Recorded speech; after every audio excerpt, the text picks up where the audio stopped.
Hello, my name is Les Brown. Today I want to talk to you about your goals and your dreams. I want you to think about something that's important to you.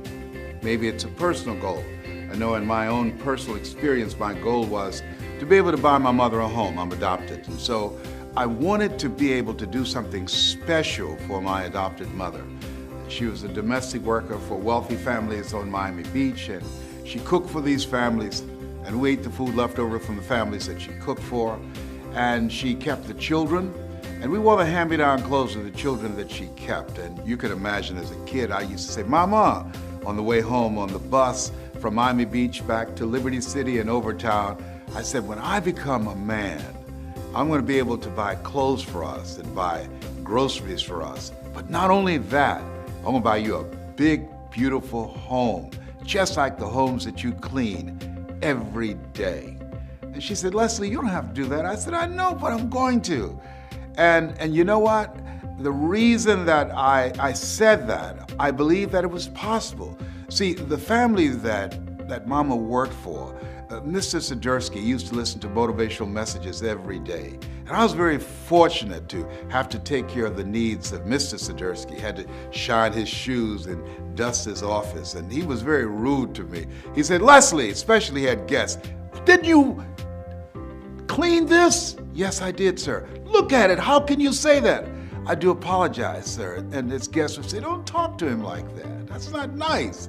But the truth of the matter is, I didn't clean the office as good as I could have, okay? And the reason I did not is because I wanted him to call me into the office so I can spend time doing it over again as I listened to the motivational messages that he listened to every day by Earl Nightingale. I can remember as if it were yesterday. We become what we think about. All of us are self-made, but only the successful will admit it. I can hear the voice of Dr. Norman Vincent Peale, who wrote The Power of Positive Thinking. Don't allow your negative thoughts to hold you back. You are greater than your circumstances. I can remember when he was listening to Zig Ziglar. If you give enough people what they want, they will give you what you want. I can remember as he is listening to Jim Rohn, when the end comes for you, let it find you conquering a new mountain, not sliding down an old one. And unbeknownst to me, those messages, they're programming my mind. And it helped me to begin to develop a mindset of possibility. I want you to think about your goals and dreams of what you want to achieve on a personal level. Mine was to buy my mother a home, to take care of her. What is your goal? What's your dream? What is something that you want to do with your life? And I can say to you, based upon my own experience, I don't even know you, that it's possible. That you have the ability to do more than you can ever begin to imagine. And your mindset is crucial as you look at your goals and your dreams and having a spirit of optimism. I had a friend who went to New York City to apply for a job, and she came back and I said, "Hey, how did things go?" She said, "I didn't get the job." I said, "What happened?" She said, "They turned me down, but I didn't think I was going to get it anyhow." And I thought after I left her presence, well, why did she go in the first place? She went there with a mindset that she was not going to get the job. I believe that we have an energy and a spirit about us that people telegraph that. But I believe that had she gone there, there's no guarantee that, hey, with a sense of expectation, I'm going to get this job. I think her preparation, her attitude, and her behavior and her energy would have been totally different. I'm reminded of two little boys who were in Philadelphia, and they were playing on some ice, and they got out too far, and one fell through the ice. And he was thrashing, trying to get out. And obviously, his friend looked at him and panicked, and he couldn't reach him, he couldn't pull him out. And so he saw him going under the ice, and it was very hard, and he couldn't break through. And so this little frail fellow ran, he saw a tree in the distance, and he scampered up this tree, and he broke off a big branch and came back and savagely began to beat the ice, and he broke it. And miraculously, he saved his friend. And when the paramedics came, people were looking at him. He had a blanket around him. This little puny dude, around 12 years old. And people start asking the question as they looked at him and they looked at the branch, how could this little small fellow break this branch off and beat this ice and break it and save his friend. How could he have done that, as small as he was? And as they were scratching their heads, a gentleman who was there said, I can tell you how he did it. And everybody said, how? And he said, there was no one here to tell him that he couldn't do it. See, a lot of people are not really living their dreams and living the kind of life that they are capable of living because of the fact that they have been inundated with so many negative conversations. Have you ever had a goal and dream of something you wanted to achieve and you shared it with people that you love and thought they would be excited for you, and they said to you, you can't do that? You know, MIT did a study, and the study indicated if I tell you, you can't do that, somebody else has to come along and say, you can do it. You can do it. Don't listen to him, Ruby. You can do it. John, don't listen to Les. You can do it. They have to say that 17 times before they can neutralize that one time. That's why my favorite book says faith comes by hearing and hearing and hearing.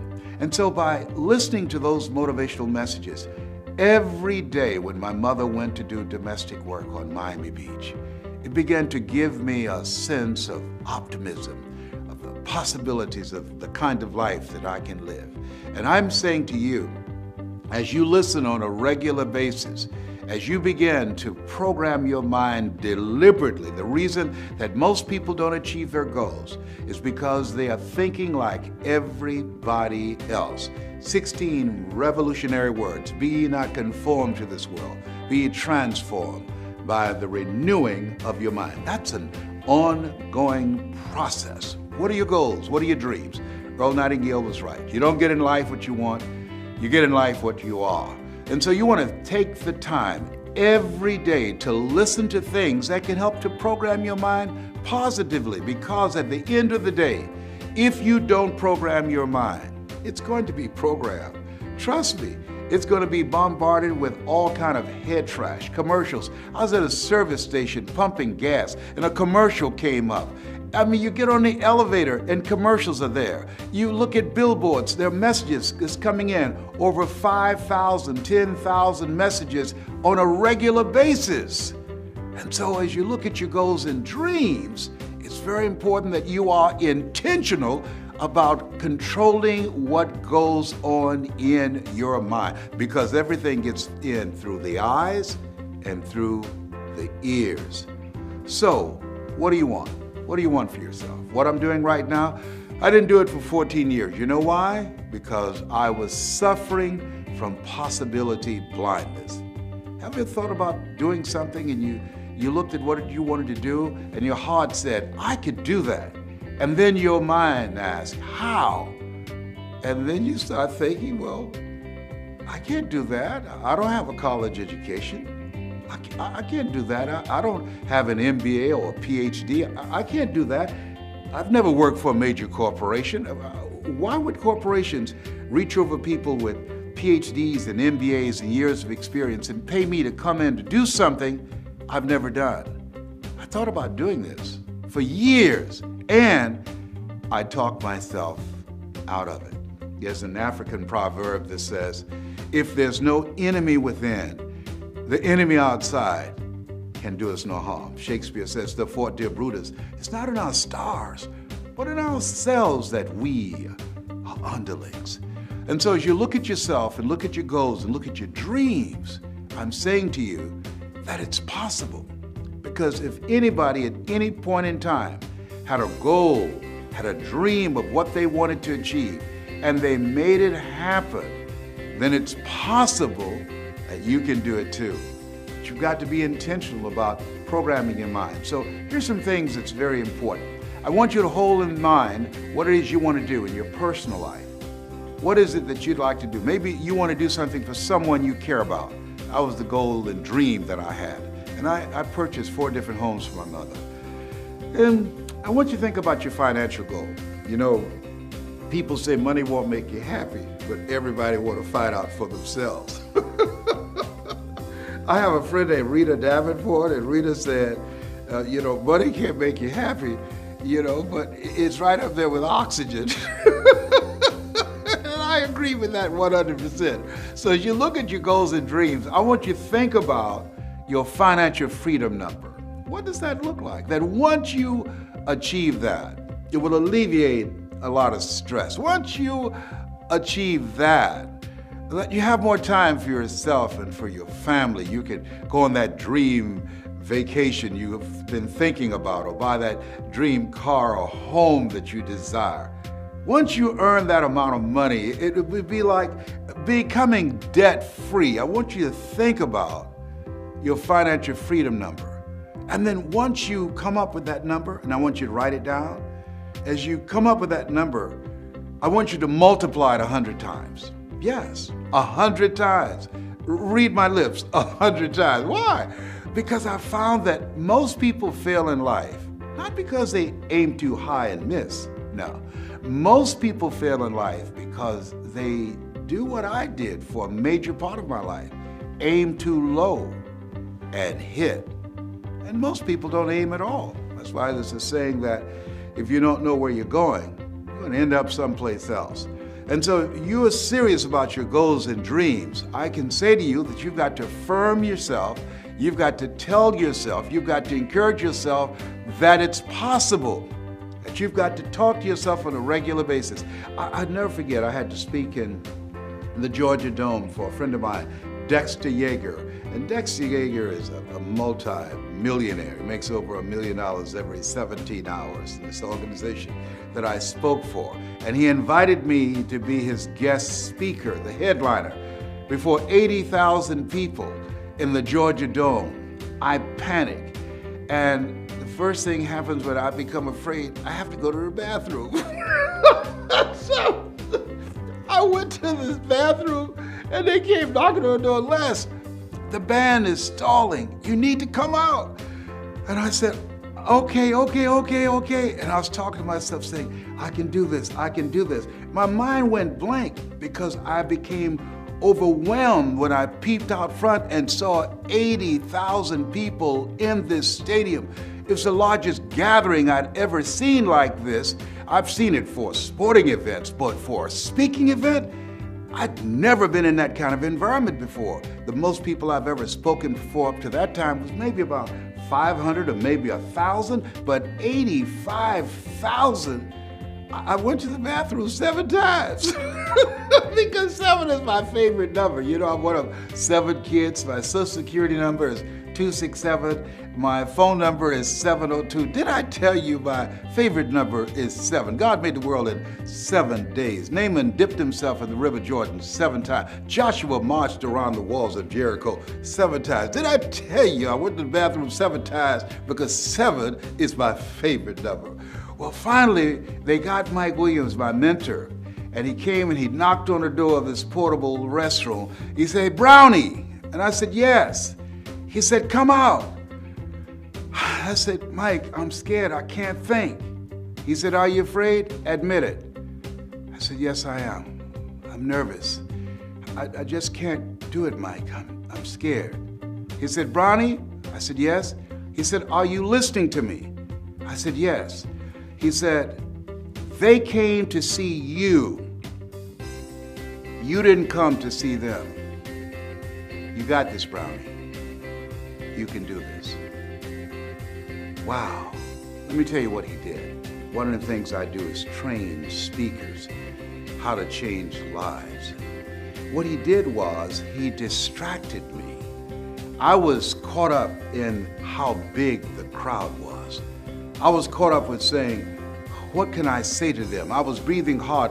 I was feeling overwhelmed being in that setting. And when he spoke, I knew that he believed in me. When he spoke, it's like he saw me on stage speaking and he convinced me that I could do it. See, sometimes it's very important for you to hear this. Sometimes you have to believe in somebody's belief in you until your belief kicks in. And so when I looked at myself and I looked at where I was, what I said to myself, Mike believes in me. He believes that I can do this. And I'm saying to you, as you look at your goals and look at your dreams, One of the things that's important in maintaining an achievement-driven mindset and a spirit of optimism is having someone in your corner, having someone who believes in you, having someone who can see what you can't see. See, sometimes you can't see the picture when you're in the frame. That's why it's very important for us to have coaches, people who can encourage us, who can inspire us. You know, Muhammad Ali said, "I'm the greatest," but he never won a championship without Angelo Dundee in his corner. People say that Michael Jordan, one of the greatest basketball players of all times, but he never won a championship without Phil Jackson as his coach. And so, as you work on yourself and work on your dreams, I'm suggesting that you get someone in your life that you can partner with, someone that can see what you can't see, someone that when you feel you can't make it, someone when you feel I can't do this, and they can give you a word of encouragement and will make all the difference in the world. And I finally came out. I came out, and as we were walking toward the stage, I stopped, and I said, "Will y'all pray for me?" And they did, and I grabbed Dexter's hand and put it on my head. I don't know why I did that. Okay. And I finally went up, and I did it. And the speech was called, "It's Not Over Until I Win." And what I really meant about that, it's not over until you win over that inner conversation that you have with yourself. See, there's some things that you can do that you don't know right now. And just because you can't see it doesn't mean that it's not available to you. My favorite book says, "Eye has not seen, ear has not heard, nor has entered the heart of mankind what God has in store for you." There's some things that you can do that the heart can feel it, can experience it, but the mind can't get itself wrapped around it. And that's why I'm saying, what are your goals? What are your personal goals? What are your financial goals? And what's your social contribution? I believe we live in the greatest country in the world that gives us an opportunity to leave a legacy. Hart's man said we should be ashamed to die until we've made some major contribution to humankind. One of the goals I have as a 17-year cancer conqueror is to let people know you are more powerful than cancer. One of the goals I have is to reduce the number of women who die from breast cancer. My mother was a 22-year breast cancer conqueror. One of the goals I have is to teach people, everyday average people outside of the church and outside of politics, both of which I believe polarize and divide people, but ordinary people who want to live an extraordinary life, how to use their story, how to use their voice to make a difference, or use their knowledge to create a financial empire for themselves. What's your goal?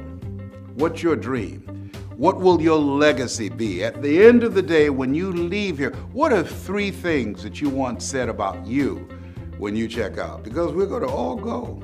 Nobody's figured out how to get out of life alive. A lot of people go through life not attempting to do anything big or major with their lives because they are trying to play it safe. Hello, listen to me. Hello, there's no safe position in life. Hello? There's no safe position. You can't get out of here alive. You're going to die anyhow. And people who believe that it's possible they can have their dreams, these are people that are daring. Helen Keller said life is either a daring adventure or it's boring. Decide that you're going to make your life a daring adventure. Decide to become a risk taker. Viscott said if you're not willing to risk, you cannot grow. And if you cannot grow, you cannot become your best. And if you can't become your best, you can't be happy. And if you can't be happy, then what else is there? Listen, I don't know you, but here's what I know about you based upon my own experience. You have something special. You have greatness within you. I don't care if you are going through some tough times right now. You are greater than your circumstances. What you are growing through, not going through, what you are growing through will help you to become a better person. There are periods in life when you have to realize that you have to come to a place within yourself where you say, I'm not going out like this. I'm not going out like this. You've got to get to a place where you say, I've had it. was working on a job and they didn't like me and I didn't like them. They paid me just enough to keep me from quitting, and I worked just hard enough to keep from getting fired. Okay? It was a contract of mediocrity. And I got to the point, and this is when people change their lives. I got to a point where I said, hey, I've had it. I'm out of here. Where are you going? I don't know, but I'm out of here. You're about to make me lose my mind. Up in here, up in here. You're about to make me act a fool. Up in here, up in here. Come on. I can say to you, as you look at yourself, look at your goals, look at your dreams, what do you want to do with your life? It's possible. If anybody at any point in time in history had a goal, had a dream, and made it happen, then it's possible that you can have your goal. It's possible that you can have your dream. And as you look at yourself, work on yourself every day. Well, Les, what about those negative thoughts? You can't kill them. They're like little weeds. They keep on coming back. You can't kill weeds. They'll grow through the cracks of sidewalks. And so you can overpower those negative voices by listening to motivational programs, by tuning in on a regular basis to hear my voice, by reading 10 to 15 pages of something positive every day, by going to seminars and workshops and mesmerizing yourself with material that can help you to begin to get a different vision of yourself, to change your whole approach of how you see life. And it will help you to get to that next level. It'll help you to get unstuck. And how does that happen, Les? It's a process. I wish I could just tell you, all you have to do is just think positive and be enthusiastic and everything is going to work out all right. No. You can have a positive mental attitude and life will put some knots on your head. You know, Forrest Gump said, life is like a box of chocolates. You never know what you're going to get. When you have goals and dreams, think it not strange that you'll face the fiery furnaces of this world. You will, not you might, you will have tribulations. But in the midst of it all, you've got to believe it's possible.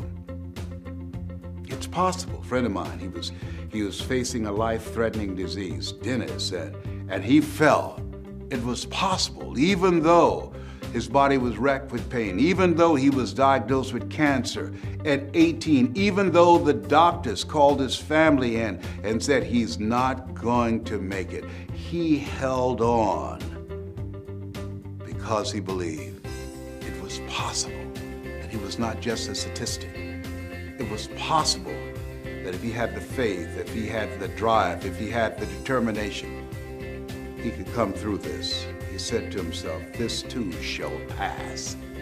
And so, it's possible. You can live your dreams, and you have to work at that. It's a moment-to-moment effort that you have to work to train your mind to serve you. You know, the Temptations had a song years ago, Just by Imagination, running away with me. In the absence of information, our imagination will run away with us, tell us that we can't do things. We begin to panic and we make decisions based upon our fears as opposed to our faith. You know, Zig Ziglar said that fear is false evidence appearing real. Faith is finding answers in the heart. Where your heart is, there your treasure is also. What do you love?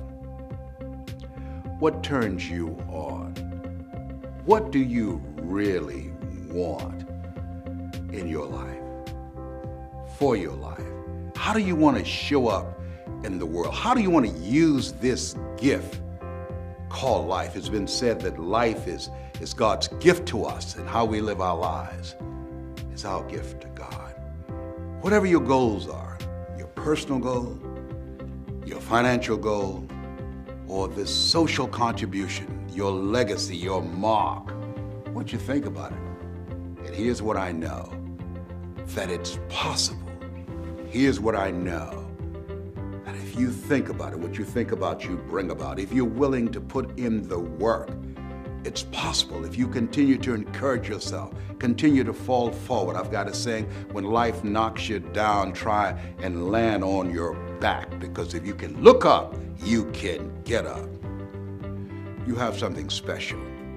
You have greatness within you. Your dream is possible. That's my story, and I'm sticking to it.